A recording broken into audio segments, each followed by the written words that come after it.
और हमने कहा, पहले दिन प्रेस कॉन्फ्रेंस में कहा है कि हमारा एक्शन नॉन एक्सीलरेटरी है। ये हमने कह करके किया है और इसके लिए साथियों हमने हमला रोका। अध्यक्ष जी, दुनिया के किसी भी नेता ने भारत के ऑपरेशन रोकने के लिए नहीं कहा। 9 तारीख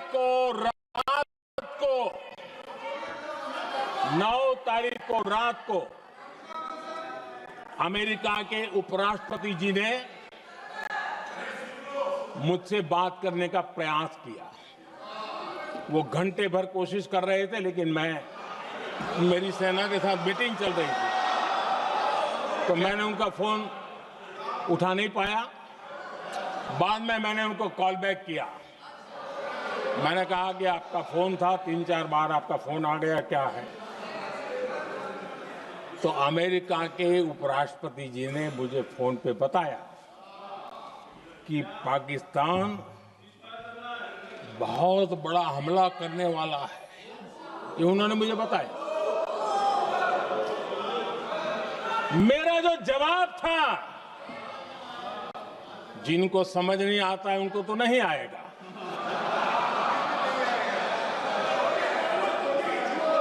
मेरा जवाब था, अगर पाकिस्तान का ये इरादा है तो उसे बहुत महंगा पड़ेगा। ये मैंने अमेरिका के उपराष्ट्रपति को कहा।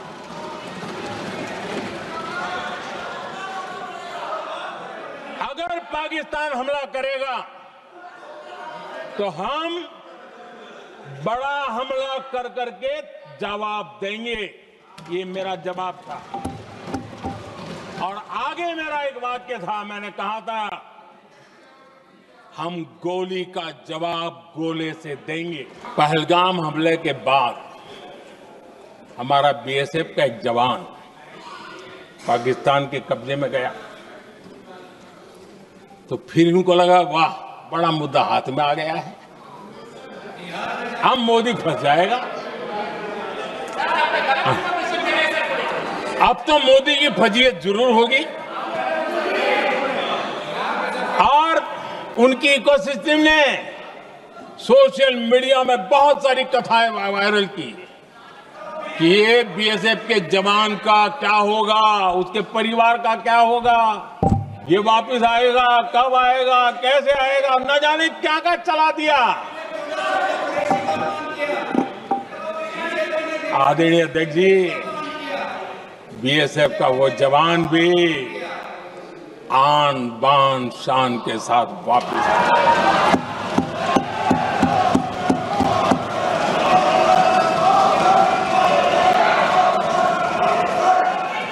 आतंकवादी रो रहे हैं, आतंकवादियों के आका रो रहे हैं, और उनको रोते देखकर यहां भी कुछ लोग रो रहे हैं। दुनिया ने देख लिया कि हमारी कार्यवाही का दायरा कितना बड़ा, स्केल कितना बड़ा। सिंदूर से लेकर के सिंधु तक पाकिस्तान पर कार्रवाई की है। ऑपरेशन सिंदूर ने तय कर दिया कि भारत में आतंकी हमले की उसके आकाओं को और पाकिस्तान को भारी कीमत चुकानी पड़ेगी। अब ऐसे ही नहीं जा सकता। ऑपरेशन सिंदूर से स्पष्ट होता है कि भारत ने 3 सूत्र तय किए हैं।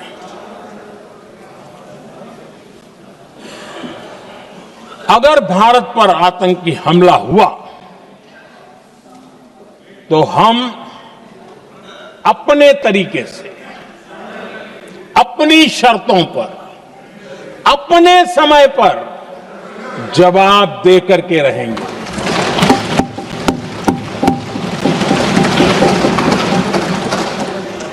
दूसरा, कोई भी न्यूक्लियर ब्लैकमेल अब नहीं चलेगा।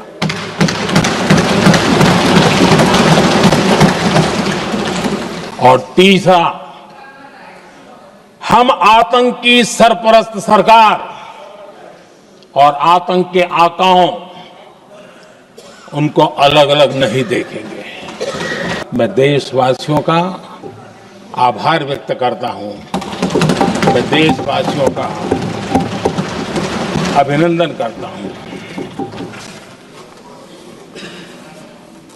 आदरणीय अध्यक्ष जी, 22 अप्रैल को पहलगाम में जिस प्रकार की क्रूर घटना घटी, जिस प्रकार आतंकवादियों ने निर्दोष लोगों को उनका धर्म पूछ करके गोलियां मारी, ये क्रूरता की पराकाष्ठा थी। भारत को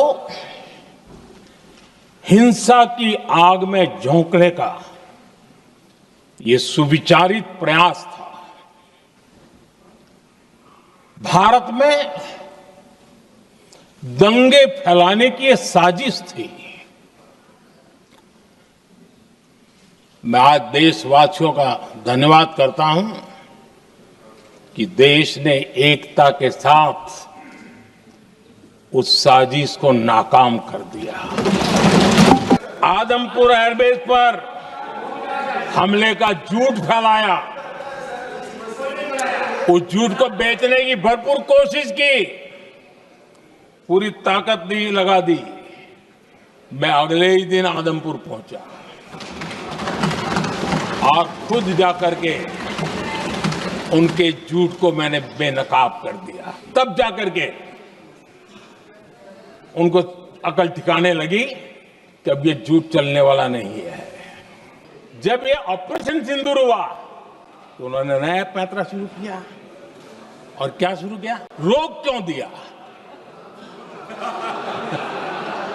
पहले तो मानने को तैयार नहीं थे कि मुक्त करते, अब कहते रोक क्यों दिया? बाहरे बयान बहादुरों,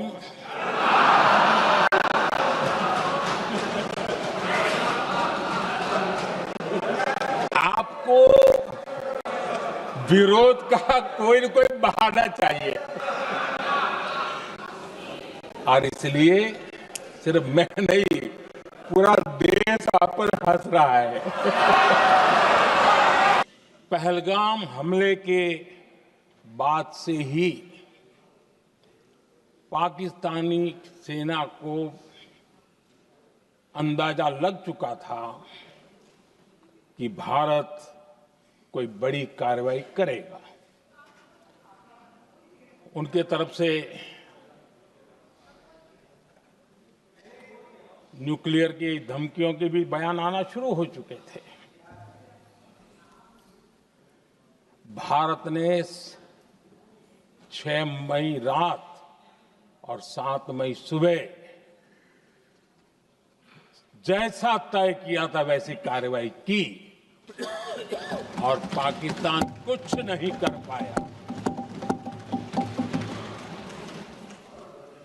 22 मिनट में 22 अप्रैल का बदला निर्धारित लक्ष्य के साथ हमारी सेना ने ले लिया।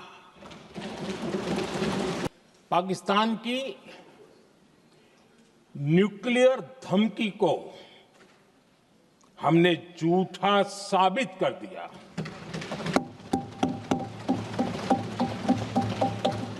भारत ने सिद्ध कर दिया